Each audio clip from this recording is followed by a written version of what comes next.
What's going on, guys? Welcome to the 8th episode of... No, it's not the 8th. It's not the 9th. It's the 9th. Is it the 9th? Yeah, it is. Yeah, okay. It's the 9th. What's going on, guys? Welcome back to the 9th episode of the Overcast Podcast. Reporting live, not live, but reporting from Philadelphia, Pennsylvania, both Ken and I. I know, man. It's a cold night. I just flew in, actually. Well, so usually when we shoot these podcasts, I'm always waiting, like there's this delay when we shoot it and we're in different locations. Yeah. So I'm always sitting there and I'm like, my co-host Ken Dono, and then I'm like itching my head for a second. Yep. Also, the editing. The editing's tough. So I think we determined, like, when we're in Vegas and we're sitting there doing this, granted it took us like 5 times because the battery died and just, it was bad. And plus we were tired. But we realized that being in the same place at the same time makes filming these episodes much more natural. Mm-hmm. And it's more of a conversation. So it's not like your typical podcast that you're seeing online. And then, of course, like there's no delay, which is just awesome. It's nice. And there was like kind of like this month period where we were experimenting with how we wanted to shoot this podcast. Yeah. And when we got in the same room and we shot at the same time, it just felt so much better. It makes you want to move to Florida, right? It makes you want to move to Philly, right? Oh, I don't know about that. But no, so here's the thing, right, is we think that we want to now go forward and only shoot the podcast when we're together. Yeah. So tonight we're going to shoot 4 episodes, and our whole goal is to make them sort of evergreen content, things that will be relevant for the long run. And we don't want to like chase trends here. We don't want to talk about rumors. So it's nice to sit down and we can talk about these topics for, 30 minutes. Serious. We're talking about serious things that are going to help you better yourself as a drone pilot. And I think this is a good segue to talk about our sponsor. Yeah, you got it. So, go ahead. Being the fact that obviously most of our audience is a hobbyist pilot, but then granted there are a few of you who are becoming commercial pilots and want to do things for clients and jobs. And well, part of doing things commercially is having commercial insurance. And that's where Skywatch AI really comes into play. And it's helped me out a lot because I can get on-demand insurance when I need it, when I want it, at a very, very reasonable cost. They have a very convenient app that you can download on either Android or iOS. It's skywatch.ai, and it's available in 47 states, actually. Mm-hmm. So 47 states. Cool. The only states that's not available is like New York, Kentucky, and I think North Dakota, the last time I checked. So as long as you're not in one of those states, sorry, 51 drones, you're in good shape. So is he in North or South Dakota? I don't know. It's a Dakota. One of the Dakotas. One of the Dakotas, but there you go. Having the sponsor is nice because it allows us to do things like this and get together and then shoot this podcast. We're not trying to do it online.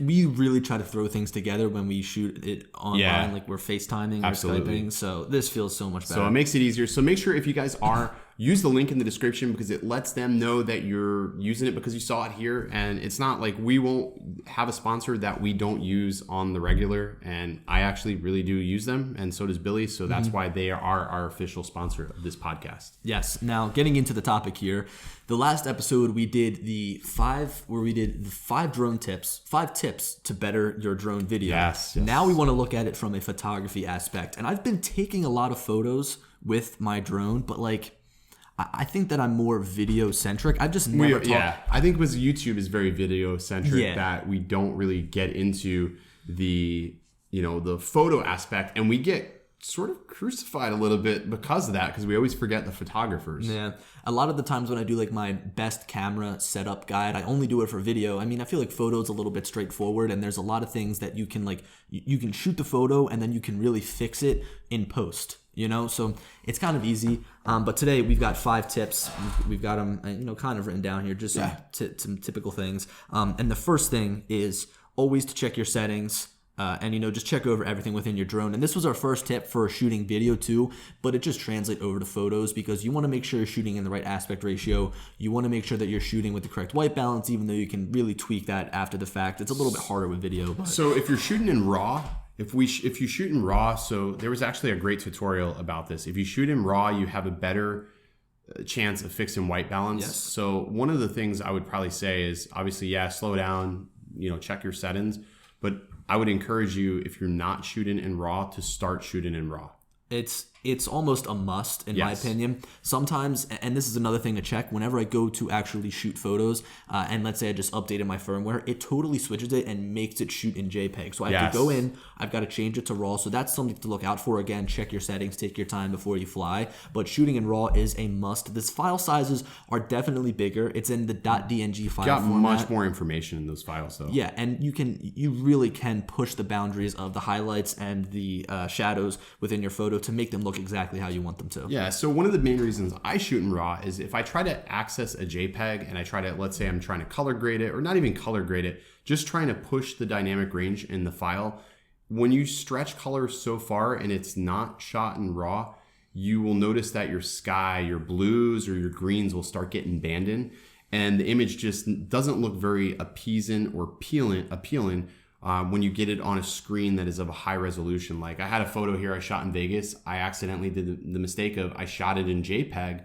and I'm getting abandoned now because I've pushed the colors too far. So always shoot in RAW. Absolutely shoot in RAW all the time for maximum effort. Yeah, and you've got the option if you want to shoot in like RAW and JPEG, so that you can always have that JPEG file to view on your phone, if need be. You can't pull a RAW file over on the Wi-Fi for some reason. I don't understand that. I know it's limiting definitely, and it also consumes a lot of hard drive space. Yeah. But if you're into really editing your photos and making them look how you want them to and giving them that certain feel, and also just making them look better, I think that it's a must to shoot in RAW. Yeah. And another thing, when you're shooting with your photos, I'd always recommend shooting in the 3:2 aspect ratio. So I know that with drones like the Mavic Air, the original Mavic Pro, I think 4.3. It's 3:2. So you have the option. You have the option of 4:3, 16:9, and then 3:2. And essentially, if you're shooting 3:2, you're getting the maximum resolution. Yeah. And then if you're just shooting in say 16:9, it basically takes that photo and just cuts off the top and the bottom. So you're losing pixels. So if you want to crop it down to 16:9 after the fact, you can. But I'd recommend shooting in 3:2 if possible. But I know that some of the less expensive drones, like say the Spark or the Mavic Air, can't shoot in 3:2. But if you're working with a Phantom 4 Pro or a Mavic 2 Pro or like an Inspire 2, you'll definitely be able to shoot in 3:2.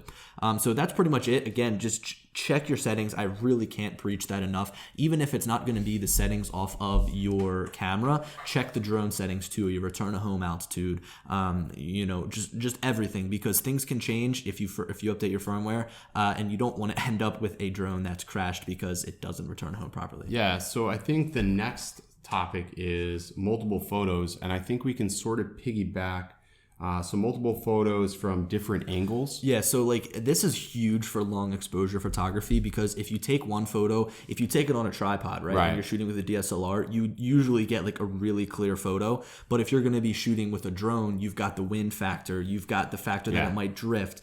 So if you go and if you take one single photo and you're like, all right, I'm good, I got the photo that I want to, you'll get back and you'll look at it on a bigger screen on your computer, and you'll see that it's a little bit not out of focus but blurry, just because the drone has shifted and the camera shifted. So what I actually do is I set it to shoot multiple photos. So rather than shoot a burst of 5 photos at once, what I'll do is I'll have it shoot intervals every say 5 seconds. So I put the drone up in the air, I line it up how I want to, and then I hit the shutter button, and it'll take a photo every 5 seconds, and I'll let it sit there for like 2 or 3 minutes and take 10, 20 photos, and then after the fact go back and choose which one that I like the best.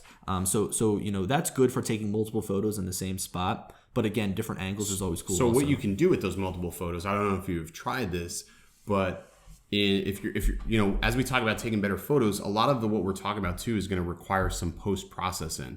With those multiple photos you have, and you throw them away, if the drone's essentially staying in the same position, you can take those into Lightroom, clump them together, and apply ghosting. So if there's any movement, it will find the image or find the least amount of movement. Really? So it'll basically it'll stitch them together. I've been using it a lot lately for stitching photos. We'll talk about that more here in a little bit. But you can stitch photos together and make. Aldrin did a great presentation about drone photography as well. And that coming from his it changed my mindset. I know it really changed my mindset too about how to shoot photos, how to take better photos, and but again, taking multiple photos, it's huge for taking long exposure shots, but also just like if you're going up there, you're shooting when it's bright out and you've got a high shutter speed, so you know that you're not going to get a blurry photo. I'd still recommend taking a few different photos from different angles, because it could look good on your phone screen or your tablet or whatever you're using. And when you get back on the computer, you're like, oh, I wish I did this instead. So if you've got a couple to choose from, you'll end up getting a better shot more than likely. So shooting multiple photos is huge. Even shooting video, like I'll take the same shot multiple times, and at the end I'll be like, all right, I've got these 5 shots, they were all the same, now let's see which one I like best, or let's see which one works better with my edit. So again, that's something that I look out for. Absolutely. So the next one we've got is composure, the composure of your photos, and this is something that really takes time to get good at. And sometimes you just show up and you look at something and you know exactly how you want to shoot that. But then there's other times where, kind of going back to our second tip, you want to go around and check from different angles to see what your composure is. And then at the end be like, oh, I like this one the best. But really using the drone's perspective to your advantage is cool. And I was actually looking up some of these different perspective, I guess, tips. And I've seen a lot of the people, what they'll do is they'll point the drone straight down and then use their shadows to like look like it's an actual person. So there's a lot of cool perspective things that you can do with the drone, and I'd use that to your advantage. Yeah, and so one of the things with talking about, you know, making use of different perspectives is, you know, we have these drones, and I think one of the things that everybody wants to do when they get one is fly crazy high, like 400 feet. Yeah, that's how you go. And you don't have to do that. You can get really close, but you can keep things waist high, you know, or just a little bit higher than you can reach, you know, physically with the camera. And these sensors, I mean, they're not mobile sensors, so they look incredible. Another thing I try to do when I'm talking about, you know, different angles or multiple compositions is I try to always position the sun just sort of out of reach of my camera lens itself. So it's like just a little bit off. Yeah, just a little bit off frame. So that way I'm not getting, you know, highlights blown out, shadows blown out. Just trying to make sure everything looks nice and appealing, because obviously there's only so much we can do when we get it back into post to recover that data. Yeah, agreed. And another thing, you know, especially you coming from shooting real estate with your drone and not really just talking about like taking better drone photos from, you know, I guess like a creative perspective, but also from a commercial standpoint. Yeah. If you're going to be shooting like a building, right? The best photo is not going above the roof and far back. I would say like right in the center. Pull back a little bit. You know, if I was standing up and if I put the drone, say maybe 5 feet above my head, that's a great spot to take a photo from of like a standard house. Yeah. You know, I mean, that's a spot where I couldn't reach with a camera and you could only get with a drone. But people think that because you've got this thing that can fly, this camera you can put anywhere in the sky, that you want to put it really high and look straight down. So in working with the realtors as of late, like the 3 main shots that they look for is, depending on the house, they look for that front shot, just sort of looking at the roof, because the roof is the least appealing thing on a house. Yeah. So they really don't want the roof, but they want to see the brim of the house, to be able to see the outlook of the property. The other thing is, if it has a big backyard, they want to see the yard, but you want to do it, again, from the most flattering angle. And I always find 45-degree angles of a home looks amazing. And these are angles that you can make look well almost at any time of day.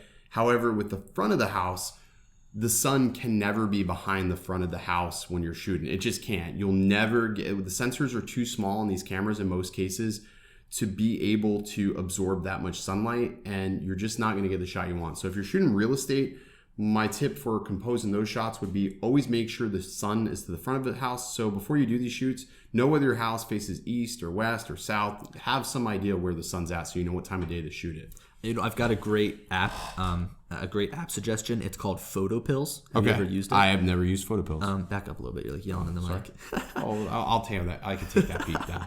All right, so Photo Pills. Yeah. It's like a $10 app. It's pretty expensive. I usually only stick with free apps. Yeah. But my friend Cody. How much is it? It's $10, $9.99. Photo Pills? Photo Pills. And really, so what I use it for is you can drop a little pin on where you're going to be shooting from, and then you can see at different times where the sun will be. So you can see like if it's setting and the line in which the sun will be directing. So you can type in the location of your house that you're shooting. Right. Photo Pills. Photo right Pills. Here. Yep, right there. It's $9.99. It's got 99 reviews. $9.99 and 99 reviews. But what's great is you can go and you can put the point on your map, and then you can see which way the sun will be directing at certain times. So if you're going to be shooting a house and you want to say, okay, what's the best time to shoot this? I'm literally buying. This is not sponsored, by the way, but yeah, we just bought it. You just bought it. I just bought it. I don't, hey. No, but it's great. It's invaluable tools like this, though. Yeah, doesn't it look a little bit like the Polar Pro logo? It does, though, a little bit. Yeah. So, shoot legendary photos. I just spent $10 on this. But what's really cool is you can see which way the sun is setting. So if you've got a shoot and you can type in, you can put the point on the map where the address is, right? You can see like, okay, which side of the house is going to be illuminated at which time. And I know from just shooting construction, any time of the day, there's going to be one side of the house that is totally black and one side of the house that is totally bright, because the sun just works that way. You can't have light from both sides. So that's awesome. So this is amazing. That's huge, isn't it? This is so awesome because I know exactly which way. Yeah. So this will be awesome for so Photo Pills, check it out. It's $9.99. I wish they had like a light version. Link in the description below. I wish they had a light version. It's a great app. It is a great app. So yeah, I'd recommend doing that. And you know, it's a great app. So I guess that's it for Composure. Again, guys, I mean, Composure is something that really takes time. You know, there's going to be a time when you first get your drone that your photos don't look all that appealing. I can speak for myself. And turn the grids on too. Grids help, but also center points help. Yep, center points help a lot. Yes. And you know, you'll kind of develop your own unique style when you're shooting your photos. A lot of the people, what they'll do is like the most, I guess, typical drone photo is down at a 45-degree angle, the gimbal, or looking straight down. And don't get me wrong, I still take straight down photos and they look awesome, but do something to make yours stand out. And you know, just work on your composure, and that'll be huge. And there's not a right or wrong way to, like, we're not saying there's like, there really is no, you know, right or wrong. There's no rule book to taking photos. It's just what is, you know, aesthetically appealing to you may not be appealing to somebody else. So keep that in mind. Mm-hmm.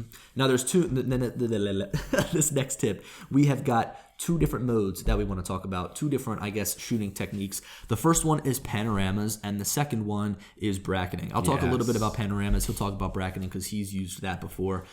With panoramas, right, there's a lot of them that look fake, and a lot of them that are like, okay, that looks like a panorama. Like the 360 photos are cool in my opinion, but you can't really post those really anywhere. I don't know, because it's like, I think it's overdone. I agree. If you want the main subject to be like the skyline, and if you're at a safe distance away from the buildings and you shoot a 360 photo, it's kind of like the city looks like this small little dot throughout the 360 photo, and there's really no way to share them. I mean, Facebook does 360 photos and videos right now at a pretty good scale, I guess. You can like crop in. Like, I've seen some pretty cool Instagram shots of, like, you know, 360 photos in cities that look amazing, but again, I just don't know if they're really worth it. I'm not big on the 360 panoramas, but one thing that's huge, especially on my Phantom 4 Pro, is you can take vertical panoramas. Now, the one thing I loved about the Mavic Pro is the fact that you could take the entire camera and tilt it or rotate it, right? So you can shoot a vertical photo rather than a horizontal photo, and that's perfect for sharing on Instagram, right? Like, Instagram is a great spot to share photos, but I would say that those horizontal photos, the landscape photos, they don't take up much of the screen. They look like really small on the screen. So if you post something that's vertical, it'll really stand out. And if you shoot a panoramic photo with your Phantom 4 Pro, and if you shoot it vertically, then you end up getting a vertical photo. So that's a good way to make it stand out on Instagram. And also another way, and I'll totally plug Aldrin for this, but being able to use something like Drone Deploy, which is used for mapping, but to actually use it for photography. So let's say you have a huge pier that you want to take a photo of, and in order to fit that in the frame, you would need to go to like 4,000 feet, right? You obviously can't do that. The software won't let you, and also you don't want to fly over 400 feet. But if you take like hundreds of photos of that one pier and stitch them together, you'll end up with a really high resolution photo. Super res photo. That makes it look like you just took one photo from really high up. So being able to make use of these panoramas not only helps you with, say, taking photos of a landscape, but also looking straight down. If you just manually take the photos every 10 feet, or you use something like Drone Deploy, which automates the whole process and allows you to take hundreds of photos along lines, and that'll stitch together. Or if you have a Mavic 2 Zoom, you can use Super Res. True that, Super Res. Super Res works really well. Now they've got waypoints on the Mavic 2 series, although I haven't really scratched the surface on those. I haven't used them yet. I never used, so I'm not a big like autonomous flight person. Like, I like to be in full control. I'm neurotic when it comes to that. Like, I have to be in control of my craft. As am I, although I do use Drone Deploy a lot, and I've gotten a lot more comfortable. That's different. I've gotten a lot more comfortable with the drone flying itself through Drone Deploy. Yeah. But, just like with waypoints, I never used waypoints on my first drones, like the Mavic Pro and the Phantom 4. And, just with waypoints 2.0, it's not enticing for me. So panoramas are huge. I'd recommend trying them. Sometimes they look a little bit like warped and fake fake. Yeah. So I'd stick away from some of the larger panoramas, but if you go with like a vertical panorama or like a horizontal panorama, all of them will look great, like the one that stitches 9 photos. So that's panoramas. Now you want to talk about bracketing. So bracketing is where you take multiple exposure shots of the same subject.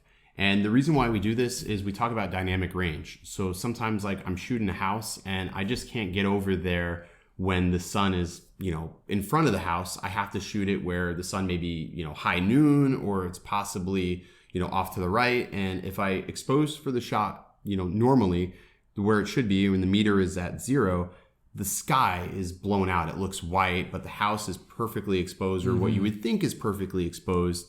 So with bracketing, and it's a little harder to do with the drone, and it's a 2-part process. You will need Lightroom or Photoshop to do this. So if you don't have one of those, I would recommend definitely getting Lightroom or Photoshop. It's well worth it, I promise you, if you're serious about your drone photography. Yes. But what I'll do is I'll typically take, 3 or 4. I try to take as many shots as I can, actually. And I'll do typically 2 of each because I may not like the same shot. I'll put the drone in tripod mode so it's as stable as it possibly can be. And then also this doesn't really work on a windy day. But what I'll do is I'll take a shot overexposed by 2 stops over.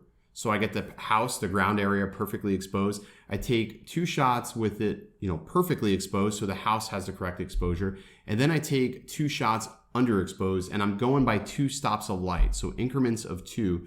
And there may be a setting on the drones. I do it manually myself just by adjusting the stops. But there may be settings for auto bracketing on these cameras. I just like to do it myself so I know what I'm trying to dial it back to.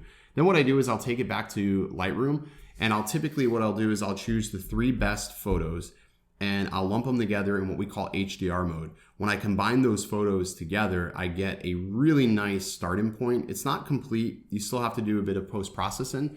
And then with the drone, a good rule of thumb is to use the ghosting settings that Lightroom has built in. So obviously the drone could pivot a little bit and move. So what that does is it counts for any movements. So you'll see it says low, medium, or high, and I just sort of choose depending on how much I think the drone moved. And it'll give you a preview so you can see whether or not it's nice and sharp. And honestly, since I've been doing that, my exterior photos that I've been doing with the drone just look really magical. And it just has like a very dreamy feel to it. So if that's something that you're into, I would highly suggest reading up on exposure bracketing. It can elevate the photography that you're doing. I'm sure. And again, just like taking those long exposures, it's tough doing that. It is very tough. Because you've got to be in the same exact spot. Any sort of drift could totally throw off the photo. I agree. But again, you've got all this stuff to work with. And we probably should have mentioned this when we first started talking about shooting in RAW. You want to get a good photo editor in order to edit these raw photos. So you can't be editing them on your phone. I mean, you can edit them with Lightroom Mobile. And there's a couple of really decent photo editors out there. Obviously, some people don't want to spend the money on, let's say, Photoshop or Lightroom. If I had to choose between either Photoshop or Lightroom, and if I was, just a hobbyist shooting photos, I'd probably lean more towards Lightroom. Yeah, agreed. And it's simpler to use, and I think you'll be able to maximize your photos much better. Agreed. And Photoshop is more of like doctoring photos. Yeah, you gotta fix things. Like Lightroom is for fixing the lights in your photography, and Photoshop is like for changing the way a photo looks. So Lightroom is perfect for editing the light off your photos, I guess, and the exposure. And they have Lightroom available for your iPad, your iPhone. Dude, I use it a lot. A lot of people swear by the classic version of Lightroom, but I use the cloud version of Lightroom, and you can make edits on your computer, and whatever you make goes to your phone, goes to your tablet. So I use Classic because Classic is the only one with I haven't found the way to do my HDR photo combines on cloud. True. Yeah, there's no way. There's no way to do HDR bracketing on that. And there may be. I haven't found it. But in another cheap solution, Pixelmator. If you have an iPad or iPhone, which most DJI pilots will, Pixelmator is another really great photo editor. Super simplistic, easy to learn and use. And then if you're still stuck on either Mac or PC, there's Luminar 3, which I just started testing and using. I like it. It's not bad. It's like Photoshop combined with Lightroom, cool. And it like sort of organizes things. It's pretty good. We'll have to talk about that more as we test it. As I'm sitting here thinking about it, the Go app for your drone from DJI, you're able to edit video in that, but you're not able to edit photos. I don't understand why you can't. And another thing too is a lot of people are using are going to be using the smart controller too. So I mean, imagine God, I don't know if people will agree with me here, but imagine if the DJI Go app included like some version, like, you know, like maybe a photo editor that's close to Lightroom that allows you to really tweak your raw photos, and you had to pay like an in-app purchase in order to access that. I mean, people would pay $10 so that they don't have to like use it. Personally, I think Adobe should partner with DJI and say, hey, let us help you combine some of the tools and utilities in Lightroom into your editor app, and you can do it as a paid purchase and whatever, you know. Or that's a way to get people, you know, try it. And then that's a way to people to get their foot in the door. Everybody wants free software, but I don't think people really understand, like, free software is, like, to me, the equivalent of getting a tattoo. You sort of get what you pay for. And if I have somebody do a free tattoo and it's going to take them 3 hours to do it, you're not going to get a good result. That's true. So now this final tip that I have, the final tip, I kind of came up with this off the top of my head. Getting close to your subject. Okay, yes. I've seen these photos, and it's very case by case. So if you're taking a photo of the city skyline, you don't need to be close, obviously. Right. But I've seen some great photos where somebody wants to focus on like a water tower, or somebody wants to focus on. But they're way off of it, though. Yeah, like they're super far back, and sometimes that can really look good in your composure if that's what you're going for. But get close to that, crop it down vertically, and make the smokestack or make the water tower, whatever you're shooting, look awesome. And it's like, boom, it's right in your face, like, wow. Well, and plus two, going back to the sensor size, these drones are f2.8. Like, even though it's sort of set to infinity, it has tap to focus, so you're going to get a little bit of depth of field to the shot when you're focused on an object that close. I mean, I've shot towers and stacks like up close, and you can see the background is a little bit, you know, creamy, and it just looks really, really appealing. Agreed. And like that's sort of where you have to have trust in yourself as a drone operator. Like, if you get close to something, you want to make sure that you potentially have your obstacle avoidance on. You want to make sure that it's not a windy day, like your drone's. Well, let's add a caveat to that too. If you're going to get close to something, make sure it's not something like you shouldn't be close to. Yeah, like a Capitol building, or like I wouldn't know anything about that. Like a Capitol building, or like still not knowing anything about that. Like a very popular statue, like like Mount Rushmore. Like, you don't want to you don't want to get close to that, but like it's a very case by case scenario. There's been times we've been flying, you're like, yo, come check this out. Like, I feel like really that's close. Just the common thing. Like, yo, check this out, because I'm more of a cautious person. Of the two of us, I would say I'm the dad of this group. I think I could compare myself to the dad. I guess so. Because I mean, look, I'm more cautious than you are when it comes down to it. My whole thing is risk it for the biscuit, right?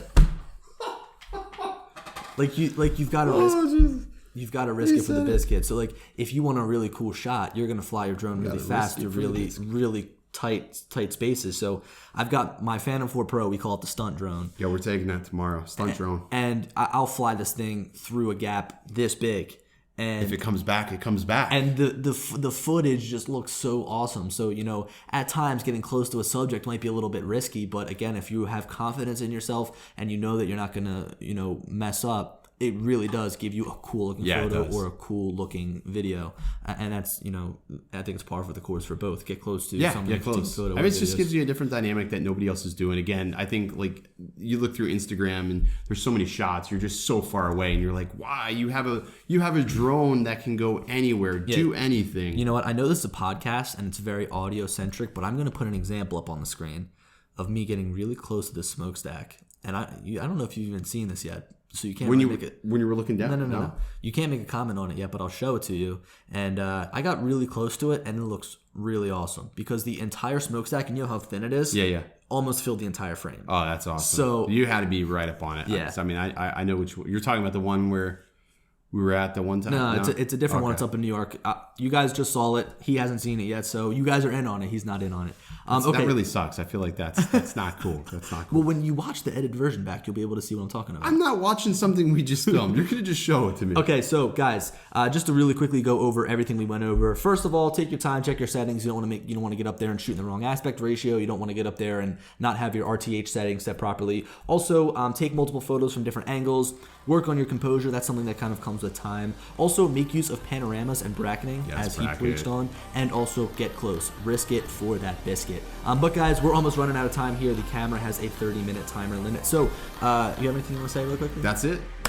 All right, awesome. Well, I'm done. Yeah, I love being in the same episode. We're about to film another episode right now. Yeah. So, anyway, guys, hope you enjoyed the podcast. And as always, we will talk to you later. See you. Peace.